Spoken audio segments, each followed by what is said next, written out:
Hey everyone, I hope you are all well. Welcome back to my channel. My name is Tabitha Lakay for those of you who are new, and welcome back for those of you who have been with me for the longest time. Today's video is going to be about 10 things to do in London this summer.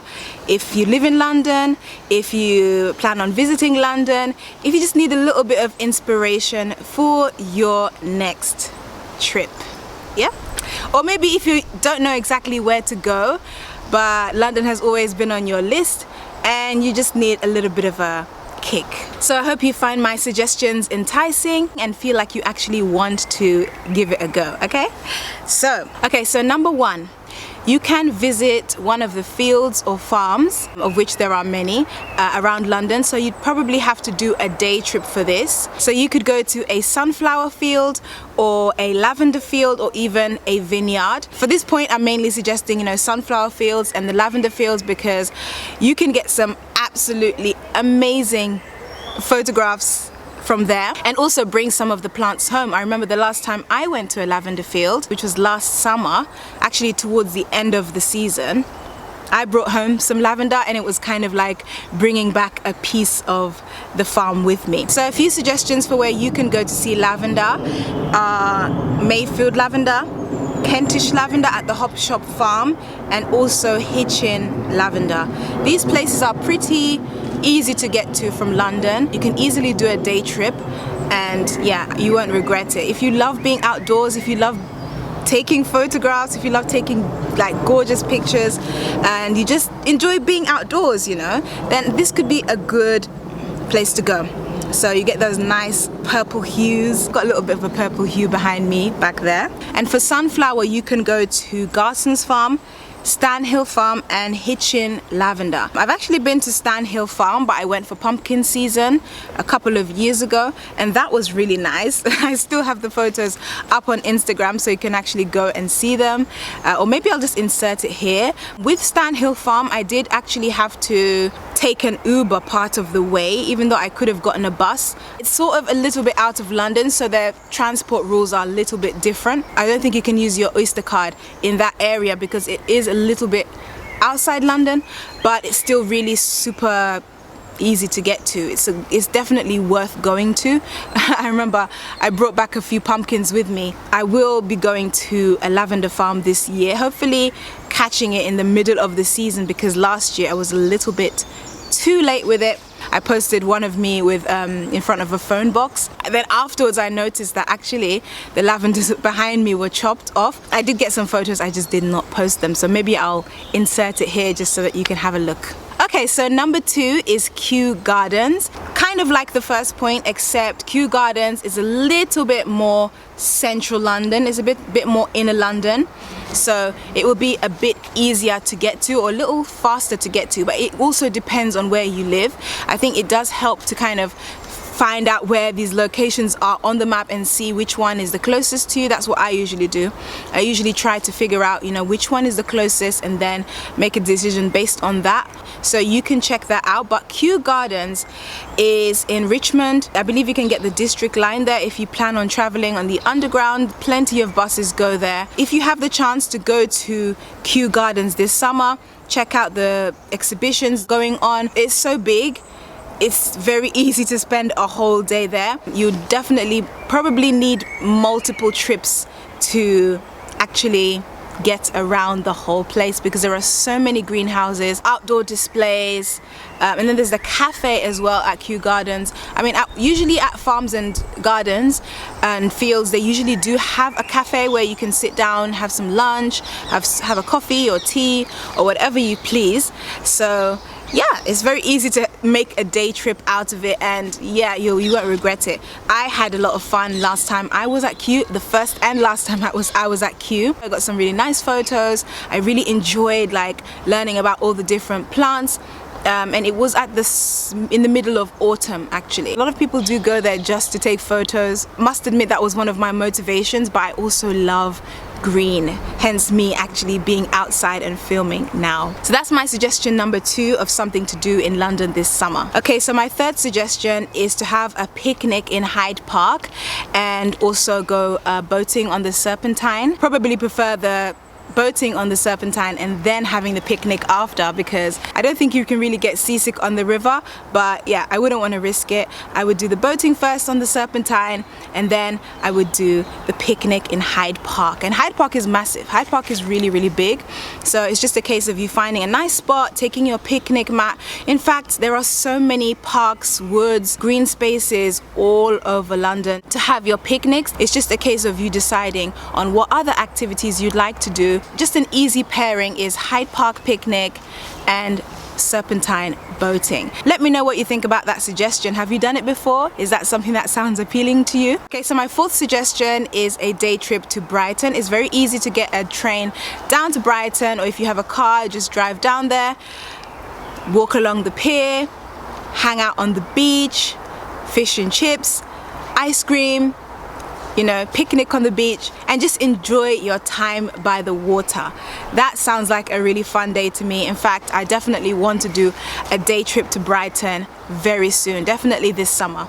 And if I do, then I will definitely vlog it and put it on this channel. Okay, so number 5 is a London boat cruise. Now, you don't exactly have to take the whole day to do this.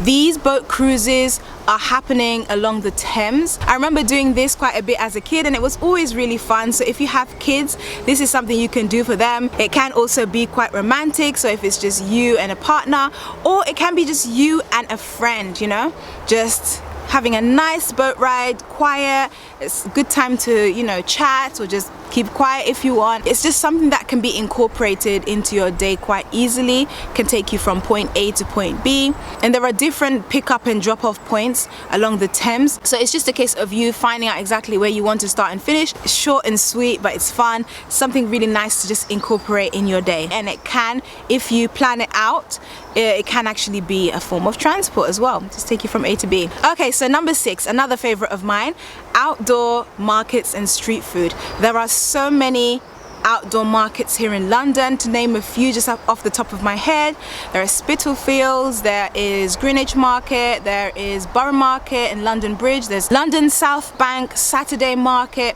so many markets. So it's just a case of you deciding which one looks the most appealing. Which one do I like? I really do like the South Bank one. I like the area of South Bank better. It's very easy to just spend a whole day at South Bank, you know. If you're on public transport, come off at Waterloo, walk from Waterloo down to South Bank Centre, and right by the South Bank Centre, there you will find the outdoor market, which usually happens on a Saturday. If you plan ahead, or if there's something on that spontaneously you want to attend, then you can always attend that in the South Bank Centre. It's actually more of a place where they hold concerts, sometimes theatre productions, conferences. So you just have to see like what's on at South Bank, and yeah, that could be quite fun. Food and entertainment, you can't go wrong, and also being outside. And then I think also there's a really nice bridge. I mean, there are loads of nice bridges everywhere in London, but like especially around the Thames, there are loads of bridges along the Thames. There's the Chelsea Bridge, there's the Tower Hill Bridge, then there's London Bridge, and then there's the Waterloo Bridge. Oh my god, there's so many bridges. There's so many bridges, and at each point there are different restaurants, different activities, different things to do. So if you're spending the day around South Bank, then you can definitely walk over that bridge, take some nice photos. And then along the Thames, along the river, there are also some waterfront facing restaurants and bars. So that's how you could potentially end your evening. There are so many like around London, around Tower Hill as well. There are many brunch places like literally right by the water. You might not always get the view depending on where you're sitting, but there are many. Okay, so number 7 is visit one of the many rooftop bars and gardens. It's just a case of a quick Google, you know, nice rooftop bars in London, nice pub gardens, nice garden bars in London, and you will find them. It's just a very nice vibe, especially when the weather's nice. Okay, so my 8th suggestion of what to do in London this summer is to do some outdoor swimming. Now, there are 2 ways of, you're not exactly limited to 2 ways, but there are 2 main ways of doing this, 2 ways that I think would be quite enjoyable. The first is to visit a Lido. Now, a Lido is just an outdoor swimming pool with more of a focus on leisure as opposed to actual swimming lengths. So by the Lidos, you'll usually find sunbeds, people relaxing, people having drinks, and it's just kind of a different energy, a different vibe than a swimming pool that you would go to train in. So I did mention the Serpentine before for boating, but there is actually a Lido there where you can actually swim.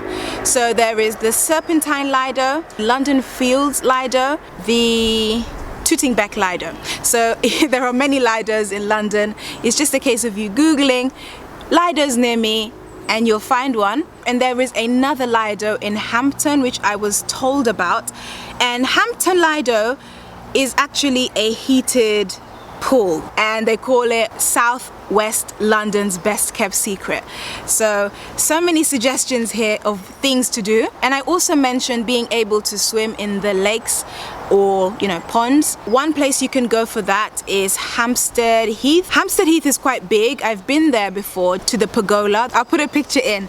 The pergola is a specific feature where they have these, you know, nice arches. A lot of people go there to take photos, wedding photos, pre-wedding, on the day, after.